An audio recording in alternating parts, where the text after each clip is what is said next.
இன்னைக்கு நடந்த காட்டுப்படி ஜல்லிக்கட்டுல சிறந்த கலைகளாகவும் சிறந்த மாறுபடி வீரர்களாகவும் தேர்ந்தெடுத்தாங்க. அது முதல் பரிசு வந்து வளவாளம் தவசி மொபைல்ஸ் பாக்கியராஜ் அவர்களின் மாடு வந்து முதல் பரிசா பைக் வந்துச்சு. இரண்டாவது கலையாக ஸ்ரீரங்கம் எம்எல்ஏ பழனியாண்டி அவர்களின் காலை இரண்டாவது பரிசா பிரிட்ஜு. மூன்றாவது கலையாக தாயினிப்பட்டி பிஜிஎன் கண்ணன் அவர்களின் காலை ஸ்மார்ட் டிவி கொடுத்தாங்க. அந்த கலை மூன்றாவது கலையை தேர்ந்தெடுத்து அதே போல 3 சிறந்த மாறுபடி வீரர்களை தேர்ந்தெடுத்தாங்க. அதுல முதல் வீரரா சிவகங்கை சேர்ந்த அபிசித்தர் அவர்கள் வந்து முதல் பரிசாக பைக் வென்றாரு. இரண்டாவது வீரராக நாமக்கல்லை சேர்ந்த கேடிஎம் கார்த்தி அவர்கள் வந்து இரண்டாவது பரிசாக பிரிட்ஜ் கொடுத்தாங்க.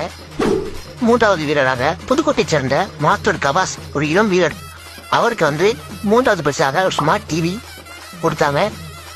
நீங்க இந்த ஜல்லிக்கட்டு வந்தீங்கன்னா என்னன்னு கமெண்ட் பாக்ஸ்ல கமெண்ட் பண்ணுங்க.